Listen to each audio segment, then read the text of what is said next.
Chapter 3 linear equation in two variables exercise 3.5 का question number 4 है।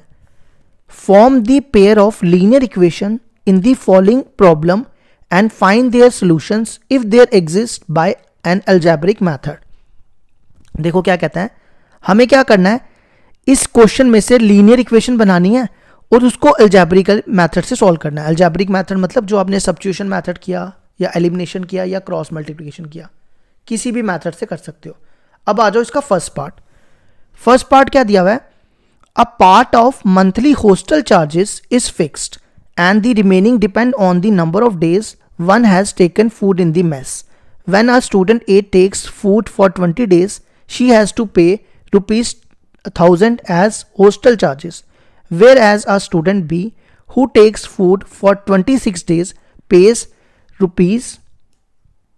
₹1180 as hostel charges. Find the fixed charges and the cost of food per day.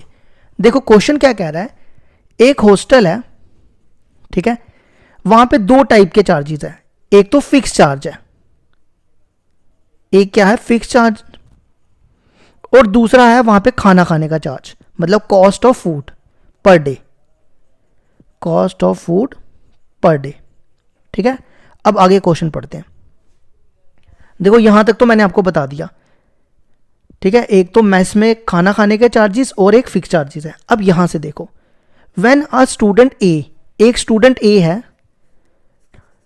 उसने क्या किया, 20 days का उसने hostel में कितना चार्ज दिया, 1000। ठीक है, इसी तरह स्टूडेंट बी है, उसने 26 days का कितना चार्जेस दिया, 1180। ठीक है, तो देखो क्या करेंगे, हम लेट कर लेते हैं कि x जो है वो फिक्स चार्ज है, x be the fix charge, और y जो है y be the cost of food per day. ठीक है, अब हम लीनियर इक्वेशन बनाएंगे। देखो कैसे बनाएंगे, सुनना ध्यान से। हम देखो फिक्स चार्ज को हमने x लिया और cost of food per day को y लिया।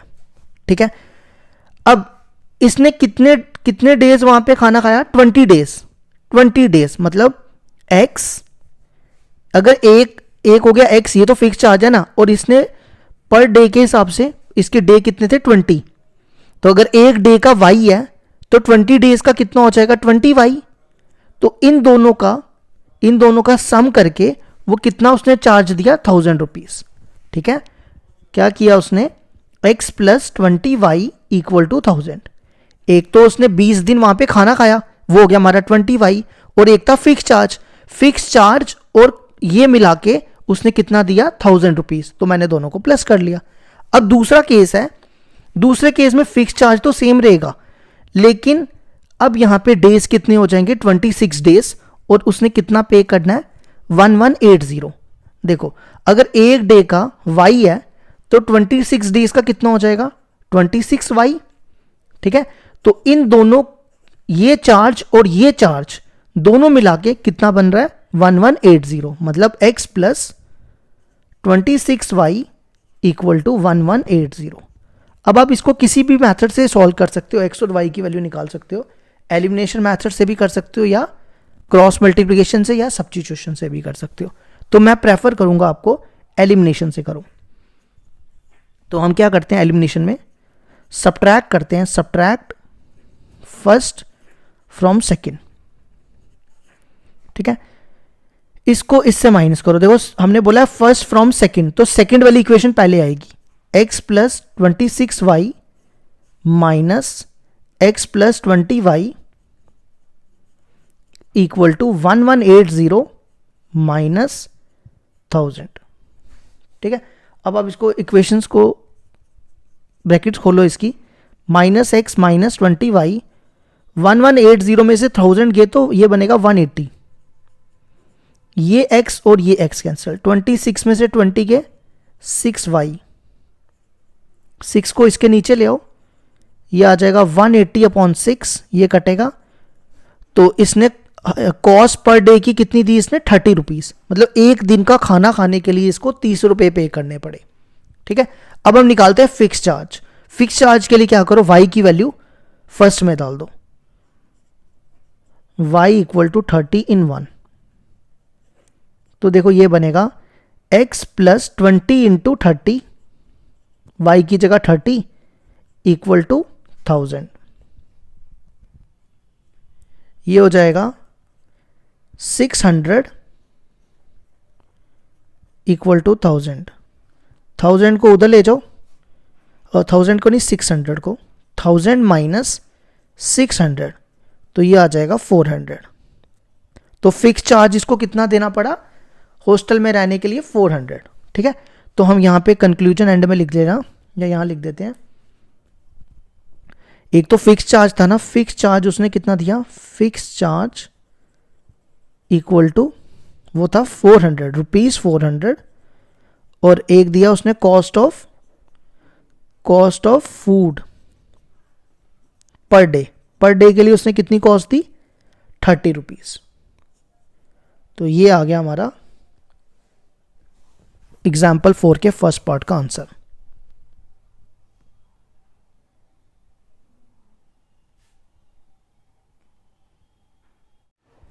एग्जाम्पल 4 का सेकेंड पार्ट है, a fraction becomes 1/3 when 1 is subtracted from the numerator and it becomes 1/4 when 8 is added to its denominator. Find the fraction. देखो क्या कहता है, अगर हम फ्रैक्शन से 1 को सब्ट्रैक्ट करें तो फ्रैक्शन बन जाएगी 1/3।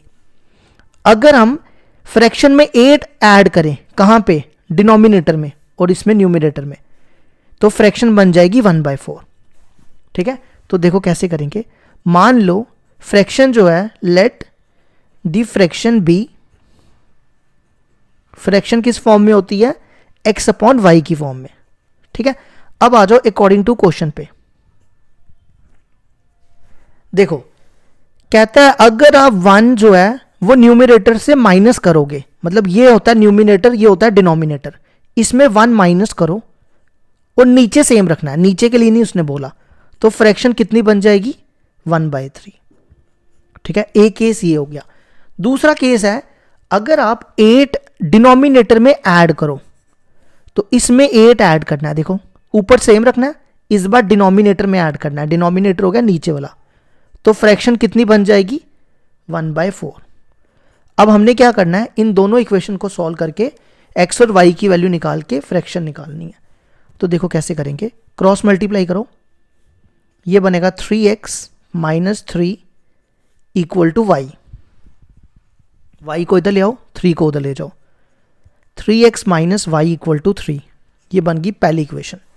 इसी तरह यहाँ क्रॉस मल्टीप्लाई करो, ये बनेगा 4x इक्वल टू, ये इधर आ जाएगा y प्लस 8, y को इधर ले आओ, 4x minus y equal to 8। अब हम इन दोनों में एलिमिनेशन मेथड लगाएंगे।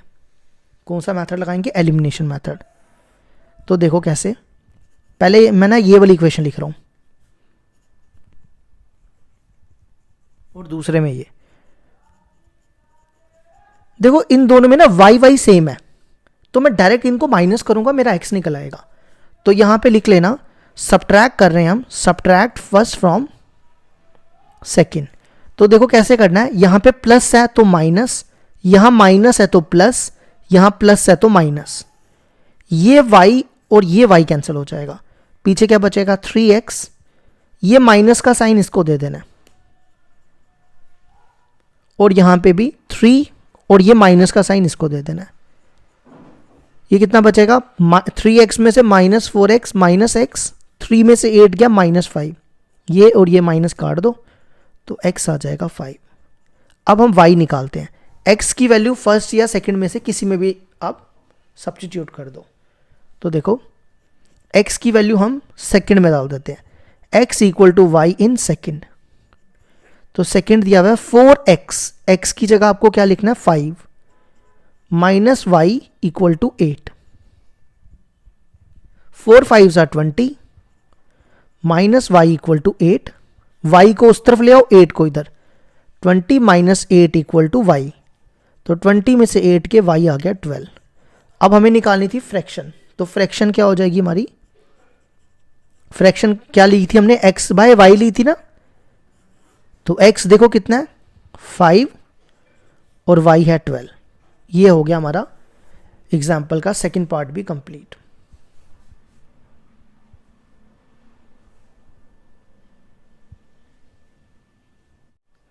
क्वेश्चन नंबर 4 का थर्ड पार्ट है, Yash scored 40 marks in a test getting 3 marks for each right answer, losing 1 marks for each wrong answer. Had 4 marks been awarded for each correct answer and 2 marks have been deducted for each incorrect answer, then Yash would have scored 50 marks. How many questions were there in the test? देखो क्या कहता है, यश को 40 marks मिले, ठीक है, 3 marks उसको तब मिले जब उसका आंसर राइट था और 1 मार्क उसका डिडक्ट हो गया जब उसका आंसर रॉन्ग था। ये हो गया एक केस। इसी तरह दूसरा केस है, उसको राइट के लिए 4 मार्क्स मिल रहे हैं और लूज के लिए 2 मार्क्स मिल रहे हैं। उस केस में यश ने 50 मार्क्स स्कोर किए। तो हमें बताना है कि टोटल क्वेश्चन कितने हैं, ठीक है। देखो सुनो मेरी बात ध्यान से, हम लेट कर लेते हैं x जो है x be the right answer, मतलब x be the number of right answer मान लेते हैं, x be the number of right answer, और y मान लो and y be the number of wrong answer, या इनकरेक्ट लिख लो या करेक्ट, जो भी ठीक लगे, ठीक है। तो टोटल नंबर ऑफ क्वेश्चन कितने हो जाएंगे, टोटल नंबर ऑफ क्वेश्चंस हो जाएंगे x प्लस वाई। हमें यही निकालना है, ठीक है। टोटल नंबर ऑफ क्वेश्चंस कितने हो जाएंगे, x प्लस वाई। अब पहला केस देखो, पहले केस में यश को 40 मार्क्स मिले हैं। कितने मार्क्स मिले, 40। लेकिन उसको से अगर जो उसका आंसर करेक्ट है उसके लिए उसको 3 मार्क्स मिले हैं, करेक्ट के लिए 3 और लूज के रॉन्ग के लिए, या ऐसे लिख लो, करेक्ट के लिए और लूज के लिए कितने उसको मिले हैं, 1। पहला केस ये है। देखो इसको एक क्वेश्चन के लिए 3 मार्क्स मिल रहे हैं करेक्ट, तो टोटल राइट आंसर कितने, x। तो टोटल क्वेश्चन कितने हो जाए, अगर एक के लिए 3 है तो x के लिए कितने हो गए, 3x, है ना। ये बन गई हमारी, मैं इक्वेशन बनाने जा रहा हूं 3x। अब देखो मैं यहां पे ना माइनस लिख रहा हूं, माइनस इसलिए लिख रहा हूं क्योंकि उसके मार्क्स कम हो रहे हैं, लूज हो रहे हैं। अगर उसके एक क्वेश्चन के लिए 1 मार्क कट रहा है तो y क्वेश्चन के लिए कितने कटेंगे, 1 इंटू वाई, यही बनेगा ना। तो मैं उसको लिख रहा हूं 1 इंटू वाई, और टोटल मार्क्स इसके कितने आए हैं, 40। तो ये बन गई हमारी पहली equation, 3x minus y equal to 40। ये बन गई हमारी फर्स्ट इक्वेशन। अब दूसरा केस है, दूसरे केस में उसको 50 मार्क्स मिल रहे हैं। 50 में से उसको करेक्ट के लिए उसको 4 मार्क्स मिल रहे हैं, और लूज गलत के लिए, इनकरेक्ट के लिए उसको 2 मार्क्स मिल रहे हैं। तो अगर उसको एक क्वेश्चन के लिए 4 मार्क्स मिल रहे हैं तो x क्वेश्चन के लिए कितने मिलेंगे, 4x। वो मैं यहां पे लिख रहा हूं, फिर मैं माइनस लिख रहा हूं क्योंकि उसके यहां पे मार्क्स कट रहे हैं। अगर उसको एक क्वेश्चन के लिए 2 मार्क्स मिल रहे हैं तो y क्वेश्चन के लिए उसको कितने मिलेंगे, 2y। तो बनेगा 2y इक्वल टू, उसको मार्क्स कितने मिले हैं, 50। अब हम इन दोनों इक्वेशंस को सॉल्व करके x और y की वैल्यू निकालेंगे। इसमें से ना, इसको सेकंड बाद में लो, इसमें से 2 कॉमन है, 2 कॉमन निकालो, ये और ये कट जाएगा, तो ये बनेगा 2x minus y equal to 25। अब मैं इन दोनों को मैं एलिमिनेशन मेथड लगाऊंगा। देखो कैसे, सबसे पहली इक्वेशन दी है 3x minus y equal to 40, और दूसरी इक्वेशन है 2x minus y equal to 25। इन दोनों में एलिमिनेशन मेथड लगाओ। यहां पे प्लस है तो माइनस, यहां माइनस है तो प्लस, यहां प्लस है तो माइनस। ये y और ये y कैंसिल हो गया, ये बचेगा 3x माइनस 2x, और ये बचेगा 40 माइनस 25। 3x में से 2x गया x, 40 में से 25 गए 15। अब हम y की वैल्यू निकालते हैं। इन दोनों में से किसी एक इक्वेशन में x की वैल्यू डाल दो, तो सेकंड में डाल देते हैं, किसी में भी डाल सकते हो, फर्स्ट में भी डाल सकते हो। Put x equal to 15 in second, तो यहां पे x की जगह 15 डालो, 2 into 15 minus y equal to 25। तो ये हो गया 30 माइनस वाई इक्वल टू 25। 25 को इधर लाओ, 30 माइनस 25 और y को उस तरफ ले जाओ, तो y पहले लिख दो, 30 में से 25 के y, तो x निकला 15 और y निकला 5। तो टोटल नंबर ऑफ क्वेश्चन हमने क्या लिए थे स्टार्टिंग में, x प्लस वाई। तो टोटल नंबर ऑफ क्वेश्चन हो जाएंगे x प्लस वाई। x है हमारा 15 और y है हमारा 5। 15 प्लस 5 20। ये हो गया हमारा थर्ड पार्ट भी कंप्लीट।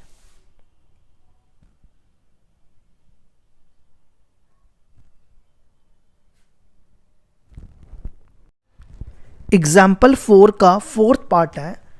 क्वेश्चन देखो क्या कह रहा है, places A and B are 100 kilometre apart on a highway, one car start from A and another from B at the same time. If the car travel in the same direction at different speed, they meet in 5 hours. If they travels towards each other, they meet in 1 hour. What are the speeds of the two cars? देखो एक एक step करके समझाता हूं। सबसे पहले क्या कह रहा है, एक हाईवे है, उसमें दो प्लेसेस है ए और बी, उनके बीच का डिस्टेंस 100 है। ये मान लो कोई हाईवे है, ठीक है, ये ए मान लो, ये बी मान लो, इनके बीच का डिस्टेंस 100 किलोमीटर दिया हुआ है, ठीक है। अब देखो क्वेश्चन कहता है दो कार्स हैं, एक ए से चलना शुरू कर रही है और एक बी से चलना शुरू कर रही है। अगर वो if the car travel in the same direction, अगर एक कार इस डायरेक्शन में जा रही है और एक कार इस डायरेक्शन में जा रही है, तो दोनों 5 घंटे के बाद मिलेंगे। अगर दोनों कार्स टूवर्ड्स ईच अदर आ रही है, मतलब एक इधर जा रहा है और एक इधर जा रहा है, दोनों अपोजिट डायरेक्शन में है, तो वो 1 घंटे के बाद मिलेंगे। तो हमें बताना है कि दोनों कार्स की स्पीड क्या होगी। तो ध्यान से समझना, बड़ा मजेदार क्वेश्चन है ये। लेट कर लेते हैं, लेट कर लो x जो है, x and y be the speeds of two cars, ठीक है। अब मेरी बात ना ध्यान से सुनते जाओ, मैं दोबारा से फिगर बनाता हूं, फिगर बना के समझाऊंगा ये क्वेश्चन। देखो एक कार मान लो यहां से चलना शुरू की, ये गई यहां तक, ये पहला केस ले रहा हूं जब ये सेम डायरेक्शन में जा रही है। पहला केस मैं क्या ले रहा हूं, जब ये सेम डायरेक्शन में जा रही है, और दूसरी कार यहां से चलना शुरू की। अब देखो ये दोनों कार्स यहां पे मीट करेंगे, है ना, यहां मीट करेंगे। अच्छा, जब ये दोनों मीट किए, इनको कितने घंटे लगे, 5 घंटे। अब आपको ये पता है स्पीड इज इक्वल टू क्या होता है, डिस्टेंस अपॉन टाइम, है ना। तो डिस्टेंस का क्या फॉर्मूला बनेगा, स्पीड इंटू टाइम, है ना। तो स्पीड देखो कितनी दी हुई है, पहले केस स्पीड हमने लिए x और टाइम पहले केस के लिए 5, तो ये बन गया 5x। तो मतलब यहां से लेकर यहां तक इसका कितना डिस्टेंस बना, 5x, ठीक है। अब दूसरे का डिस्टेंस निकालो, मतलब इसका और इसका, यहां से यहां तक। अब देखो दूसरे की स्पीड है y और टाइम दोनों का सेम है, 5 घंटे मिल लगे हैं दोनों को पहुंचने में, मतलब मीट करने में यहां पे। तो डिस्टेंस होता है स्पीड इंटू टाइम। स्पीड कितनी है y और टाइम है 5, तो ये यहां से यहां तक बनेगा 5y, ठीक है। मतलब मैं आपको ऐसे बना के बताता हूं, ये a है, ये b है, ये c है, ऐसे मान लो। इनके बीच का डिस्टेंस है 100, ठीक है। ये यहां से यहां तक कितना डिस्टेंस है, 5x, और यहां से यहां तक डिस्टेंस है 5y, ठीक है। तो मैं लिख सकता हूं, देखो AC इक्वल टू, AC को मैं लिख रहा हूं AC मतलब पूरा, AC equal to AB plus BC। अब AC की वैल्यू देखो कितनी है, 100। AB की वैल्यू देखो कितनी है, नहीं AC की वैल्यू, सॉरी गलत लिख दी मैंने, AC की वैल्यू 5x है।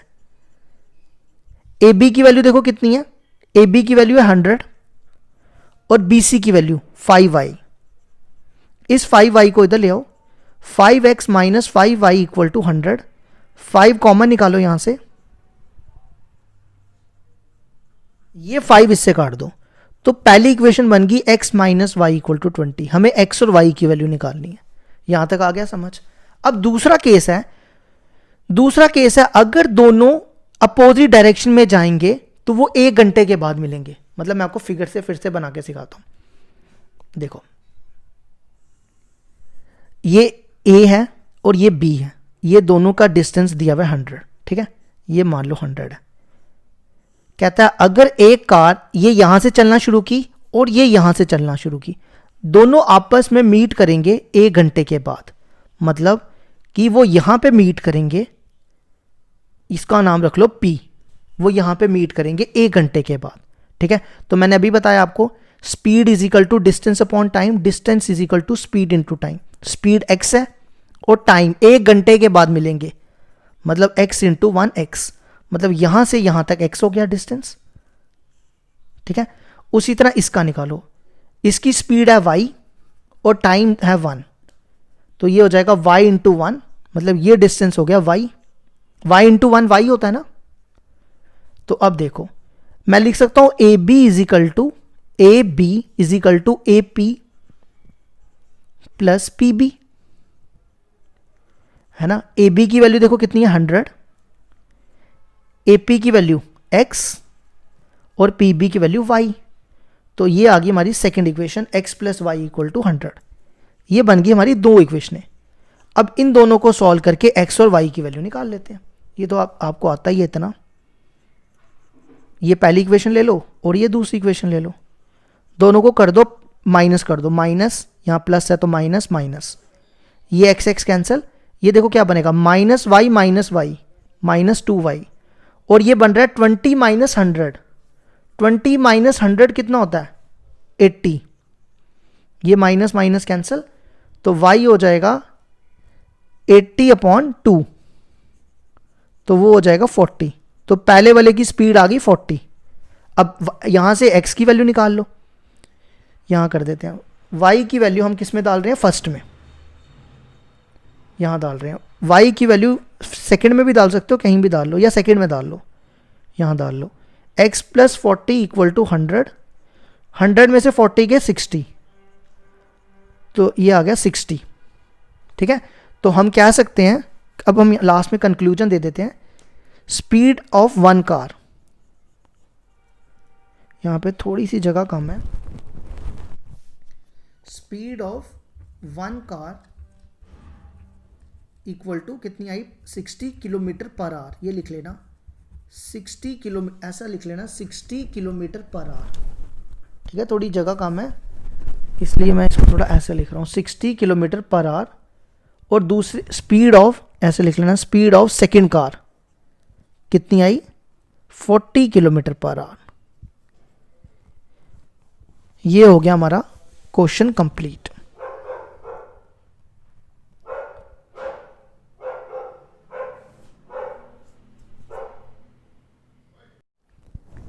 क्वेश्चन नंबर 4 का 5th पार्ट है, the area of a rectangle gets reduce by 9 square units if its length is reduce by 5 units and breadth is increased by 3 units. If we increase the length by 3 units and the breadth by 2 units, the area increased by 67 square units. Find the dimension of the rectangle. देखो इसमें दो cases हैं। पहला case है कि कहता है area जो रेक्टेंगल का है वो कितना रिड्यूस कर रहा है, रिड्यूस का मतलब होता है कम होना, 9 स्क्वायर यूनिट उसमें से कम हो रहा है।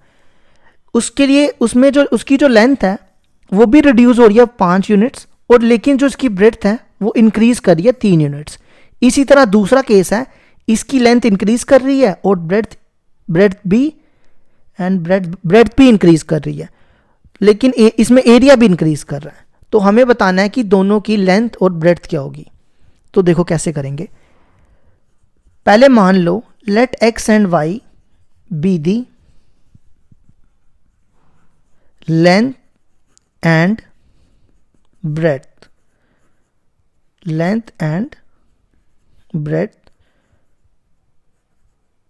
of a rectangle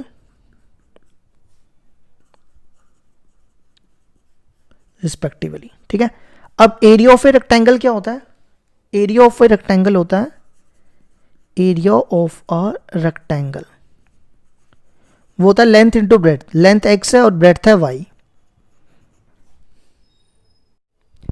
अब आ जाओ केस, पहला केस अकॉर्डिंग टू क्वेश्चन पे।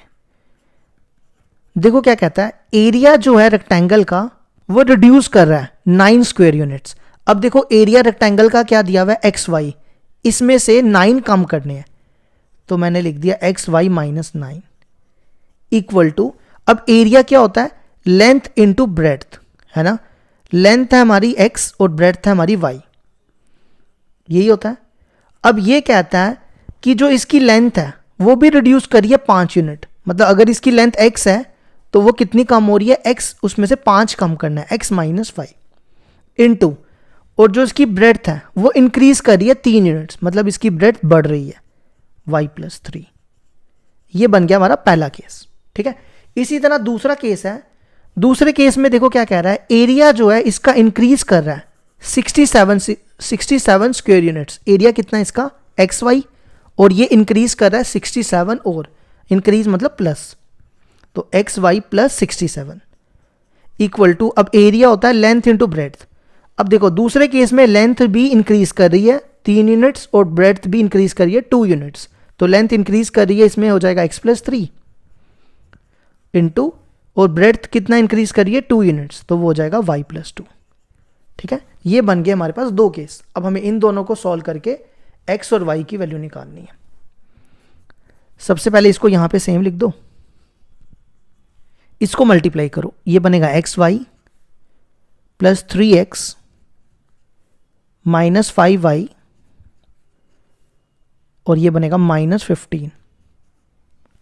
ये एक्स वाई कैंसल, इस 15 को ना इधर ले आओ, ये 15 इधर आएगा, minus 9 plus 15 equal to 3x minus 5y, तो मतलब हमारी पहली इक्वेशन बन गई, मैं यहां पे लिख रहा हूं first equation, 3x minus 5y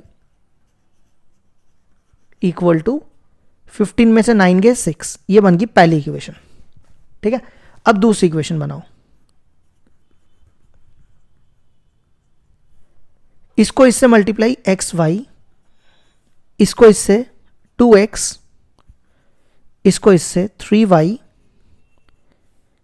3 2 ज़ा 6, ये और ये कट जाएगा, तो पहले मैं लिख रहा हूं 2x प्लस 3y, और इस 6 को ना इधर ले आओ, ये बनेगा 67 minus 6 equal to 2x plus 3y, 67 में से 6 गए 61, ये बन गई हमारी सेकंड इक्वेशन।